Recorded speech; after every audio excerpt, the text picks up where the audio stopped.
আমার জান্নাতি নারী কারা কান করে শোনে। কোন মেয়েটাকে জান্নাতি বলা হয়, কোন মেয়েটা জান্নাত যাবে, কান করে শোনেন। আবার অনেক গোলমাল। গোলমাল কেমন? এবার নামাজে অনেক গোলমাল কেমন? বারান্দাতে জোহরের নামাজ চালু করেছে, বারান্দাতে শীতের দিন একটু রোদ পড়েছে, এতটি আলা চাল, আলা চাল বুঝেন তো, সাদা চাল যেটা, আলা চাল খানিক রোদে মেলে দিয়েছে, আর মুরগি যেন না খায় তার জন্য ওই ধানের চালের পাঞ্জরে জোহরের নামাজ পড়েছে। ও খালা যেই আল্লাহু আকবার বলেছে, তিনটা মুরগি এসে বিসমিল্লাহ শুরু করে দিয়েছে। এই খালা নিয়ত মেনে আছে, প্যারা চোখে দেখছে মুরগিগুলো, কিচ্ছু বলতে পারে না। তখন কি করবে? আল্লাহু আকবার, সামি আল্লাহু আকবার। আচ্ছা বলুন, নামাজ পড়া হয়েছে না মুরগি তারা হয়েছে? ও কায়দা করে মুরগি তাড়াচ্ছে। আচ্ছা বলুন, এই নামাজ আল্লাহ কবুল করবে? মেয়েদের নামাজ দেখবেন, আল্লাহর কসম করে কথাটা মজবুত করার জন্য বলছি, 4 বছর 3 বছর হলো আমার এইসব বামুনডালা এলাকাতে মেয়েরা মসজিদে তারাবি পড়ে তো পড়ে না? কে এরকম মানা করছে, কেউ হ্যাঁ করছে, পড়ে কি পড়ে না? একটু জোরে বলে। পড়ে। আমার স্ত্রীকে নিয়ে গেছে রমজানের তারাবি পড়তে, কসম করে বলছে, একটা জ্ঞান আছে তাই জন্য বলছে।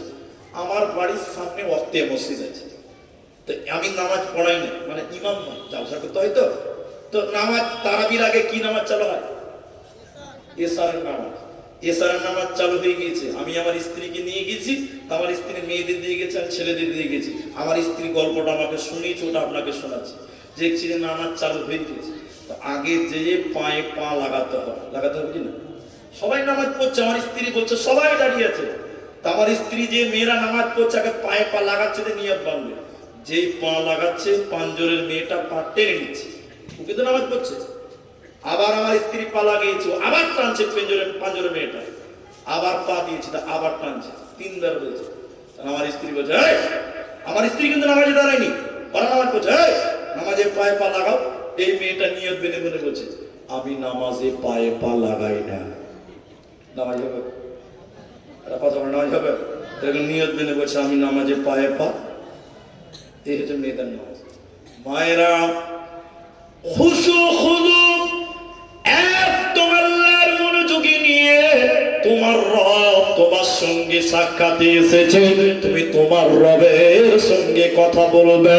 তুমি আল্লাহকে রাজি খুশি করার জন্য আল্লাহর ধ্যানে যদি কোনো মহিলা 5 ওয়াক্তের সালাত আদায় করে, নবীজি বললেন এই মেয়েটাকে আল্লাহ জান্নাতে দেবে, এই নারীকে আল্লাহ জাহান্নাম দেবে না, যাবে না, যাবে না। জান্নাতি নারী কারা? নবীজি 3 নম্বর বললেন, শুনে নাও, রমজান মাসের সিয়াম পালন করবে, রমজান মাসের রোজা যে মেয়েটা রাখবে, ওই মেয়েটাকে জান্নাতে দেওয়া হবে। নারী, তোমাকে রমজানের রোজার ব্যাপারে এত গুরুত্ব দেওয়া হলো কেন? রমজানের রোজা পুরুষের জন্য প্রযোজ্য, কিন্তু মেয়েদের খাস করে নবীজি বললেন কেন? প্রতিটা সাবালিকা মেয়ে, প্রতিটা যুবতী মেয়েদের মেন্স চালু হয়ে যায়, হাইজ হয়ে যায়, পিরিয়ড চালু হয়ে যায়, প্রতি মাসে মেয়েদের শরীর খারাপ হয়ে যায়। যে মেয়েদের রমজান মাসে রোজা কাজা হয়ে গেল, পিরিয়ডের কারণে রোজা কাজা হয়ে গেল, মেন্সের কারণে রোজা কাজা হয়ে গেল, আল্লাহর নবী বলেন, উম্মতি রে, বাকি 11 মাসের ভিতরে তোমাকে সেই রমজানের রোজাকে কাজা আদায় করতে হবে, তোমাকে রমজানের সিয়াম পালন করতে হবে। কোন নারী যদি তার কাজা রোজাকে আদায় না করে, বাকি সিয়ামকে যদি পরিপূর্ণ না করে, এই মেয়েটাকে আল্লাহ জান্নাত দেবে না, পাবে না, পাবে না। রোজা না রাখলে কি হয়? রোজা না রাখলে কি শাস্তি হবে? একখানা হাদিসের সারমর্ম নিয়ে নেন। আল্লাহর নবী জাহান্নাম দেখছে, জিবরাইল নবীকে নিয়ে জাহান্নাম দেখাচ্ছে। নবীজি বললেন, যেতে যেতে জাহান্নামে আমি দেখলাম কিছু মানুষের পা গুলোকে আকাশের দিকে বাঁধা আছে আর তাদের মাথা মুখমণ্ডল যেন মাটির দিকে রয়েছে। পা গুলোকে আকাশের দিকে, মাথা মুখমণ্ডল মাটির দিকে, মাথা মুখমণ্ডল যেন জমিনের দিকে উল্টো করে থাকার কারণে ওদের মুখগুলো ফেটে ফেটে রক্ত পড়ছে, ওদের কানগুলো ফেটে ফেটে মাটিতে রক্ত পড়ছে। নবীজি বলেন এই দৃশ্য আমি দেখলাম, থাকতে না পেরে বললাম জিবরাইল তুমি বলো মান হাউলাই এরা কারা, কেন তাদের পা গুলো আকাশের দিকে, কেন তাদের মাথা মাটির দিকে, মুখগুলো ফেটে ফেটে রক্ত পড়ে বলো। জিবরাইল তুমি বলো এরা কারা, অপরাধ কি এদের তুমি বলে দাও। জিবরাইল আমিন বলেন ইয়া রাসূলুল্লাহ, দয়ার নবী আপনি শুনিলেন আল্লাহর ওই সমস্ত নাফরমান বান্দা বান্দীরা, ওই সমস্ত গুনাহগার পাপিষ্ঠ লোকেরা যারা রমজান মাস পেয়েছিল, সিয়ামের মাস পেয়েছিল, রোজার মাস পেয়েছিল, দিনের বেলা ইফতারের আগে যারা ইফতার করে নিয়েছিল, দিনের বেলা যারা রোজা ছেড়ে দিয়েছিল, দিনের বেলা যারা খাবার খেয়ে রোজা ছেড়েছিল, ওই সমস্ত বেরোজাদারের দলেরা ওদেরকে জাহান্নামে উল্টো করে টাঙিয়ে রাখা হবে। এরা মাথা ঠুকে মরে গেল আল্লাহ তাদের জান্নাত দেবে না, পাবে না, পাবে না। কি করলি তুই ভাবি এসে মায়া জালে গেলি ফেসে, আজরাইল এসে ধরবে কোসে, কে বাঁচাবে তোর প্রাণ। ওরে মুসলমান তোরা হারাস না ঈমান, ওরে মুসলমান তোরা হারাস না ঈমান। যদি করিস না নামাজ রোজা থাকবে না তোর পাপের বোঝা, মরণকালে পাবি রে তুই জান্নাতি আদাব। ওরে মুসলমান তোরা হারাস না ঈমান, ওরে মুসলমান তোরা হারাস না ঈমান।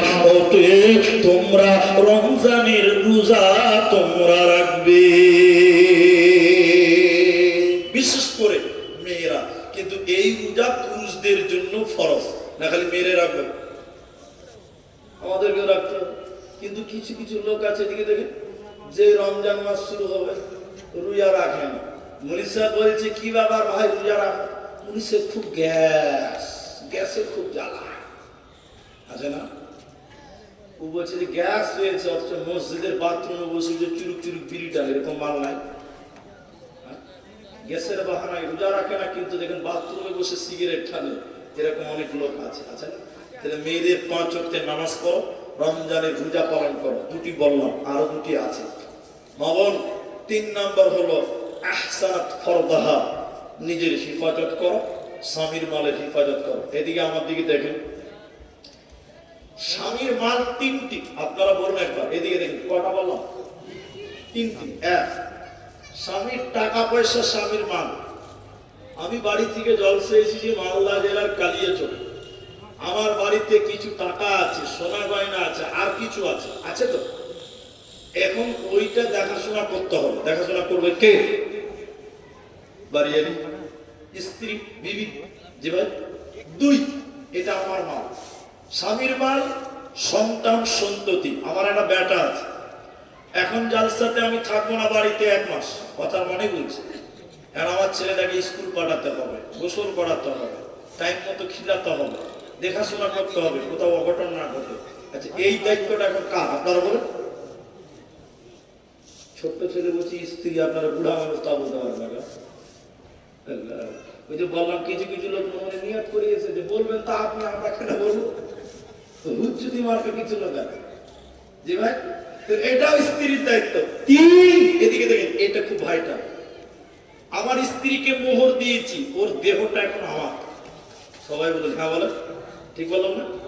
আমার স্ত্রীর দেহটা শুধুমাত্র আমার, পৃথিবীর অন্য কেউ ওই দেহটা দেখতে পারে?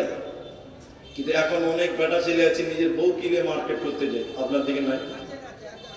আল্লাহ, কালিয়াচকে এবার ঈদের দুদিন আগে এসেছিলাম, ঈদের দুদিন আগে কালিয়াচকে আমি কোনো কাজে এসেছিলাম। কালিয়াচকে পাঁচতলা মসজিদের গেট যে রাস্তাটা আছে চরঙ্গি থেকে ভিতরে যাওয়া, বিশ্বাস করবেন না, আল্লাহর কসম করে বলি 100টার মধ্যে 95টাই মেয়ে মানুষ, 5টা মাত্র বেটা ছেলে। আমি কি ভুল বলেছি?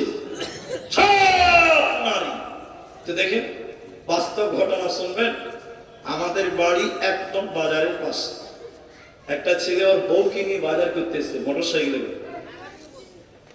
তো ওর বউর গায়ে যে শাড়িটা আছে, কসম আল্লাহ, ওইটা শাড়ি নয় ভাই, দেখতে শাড়ির মতন, কিন্তু আসলে ওটা হলো মশারি।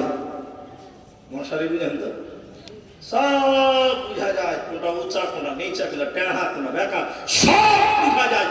এইরকম পাতলা সিলসিলা কাপড় পরিয়ে ওর বউকে নিয়ে এসে বাজারে। আমার দিকে দেখেন, গোটা বাজারের লোক ওর বউর দিকে দেখছে। দেখবে কি দেখবে না? আরে বাজারের লোক তো দেখছে দেখছে, আমরা মুরগি হইলাম তো কি হলো? চোখ তো আল্লাহ আমাদেরকেও দিয়েছে। জি ভাই, চোখটা আমাদের ওইদিকে চলে গেছে। দেখছে ওরে সর্বনাশ, মাছির মতন ভিন ভিন করছে, মানে সবাই দেখছে। তো তাকিয়ে দেখলাম যে ছেলেটা বউ নিয়ে এসে, ছেলেটা আমাদের পরিচিত। আমার সঙ্গে আরো 2-4 জন লোক ছিল, একদম বাজারের কথা, প্রতিদিনের বাজার। শোন, ছেলেটা মোটরসাইকেল রেখে, সাধারণ ছেলে, আসসালামু আলাইকুম, কি বলছেন বলেন? ওটা কে রে? বলছে আমার বিবি। আরে পাতা খা, তাড়াতাড়ি একটা চাদর কিনে তোর বউর গায়ে দে। গোটা বাজারের লোক তোর বউটাকে দেখছে। ও মাথা মোটা খেপার পেটে খেপা বলছে, বলিছে আমার বউ আমি একলাই দেখবো, এলাকার মানুষের হক নেয়। কত খেপার পেটে খেপা, ওর বউটা এলাকার মানুষের হক আদায় করে বেড়াচ্ছে। ছি ছি। আল্লাহ নবী বলেন আহসানাত ফরদাহা, এই যে নিজের শরীরকে হেফাজত করো। মা আমার বিটিয়ারা, তোমার স্বামী তোমাকে মোহর দিয়ে রেজিস্ট্রি করেছে, রেকর্ড করে নিয়েছে। এই জমি, এই মেয়েদের শরীরটাকে জমিন বলা হয়। জমিন বলা হয় উর্বর জমিন। কোরআনে আল্লাহ বলেছে এটা রেকর্ড হয়েছে তোমার স্বামীর জন্য, রেজিস্ট্রি হয়ে গেছে তোমার স্বামীর জন্য। তোমার দেহটা পৃথিবীর কোন গায়ের মাহরাম পুরুষ দেখতে পাবে না, পাবে না, পাবে না। অতএব নারী রে, তুমি হেফাজত করনে ওয়ালি হয়ে যাও, আল্লাহ তোমাকে জান্নাত দিবে। আর 4 নাম্বার শুনলেন, নবীজি বলেছেন আতাত বালাহা, স্বামীর ইতাআত করে দুনিয়া গড়ো। যেই নারী পাঞ্জে গানা নামাজ পড়িবে, রমজানের রোজা কভু নাহি ছাড়িবে, নিজ ইজ্জতের রাখিবে খেয়াল, স্বামীর সেবা করে যাবে, বাঁচবে যত কাল, তার জন্য জান্নাতের দ্বার খোলা রবে। যে দ্বার দিয়ে ইচ্ছা বন্টি জান্নাত চলে যাবে। আরো একটি ভালো কথা শুনো দিয়া বল, পুরুষের জন্য নারী অমূল্য ধন। যত ধন দুনিয়াতে পুরুষের আছে, সবচেয়ে অমূল্য ধন নারী তার কাছে। কিন্তু তবে সেই নারী নেক হওয়া চাই, এহ পরকাল নাইলে হয় ছাড় খার। খালি পায়ে চলা ভালো, কষা জুতো যার, আর বিদেশেতে থাকা ভালো বদ নারী যার। শোনো হে পুরুষ জাতি, কোরআনে ফরমান, তোমাদের নারী যদি হয় না ফরমান, প্রথমতে বুঝাতারে নানান প্রকারে, তাতে যদি না বুঝে বিছানাতে দেহ জুদা করে। এই 2 প্রকারে যদি ঠিক নাহি হয়, আদরের মার তবে কিছু মারা যায়। অযথা মারিলে মারা আল্লাহ নারাজ হবে, কিয়ামতের কোর্টে আল্লাহ হিসাব কষিবে। অতএব নারী রে,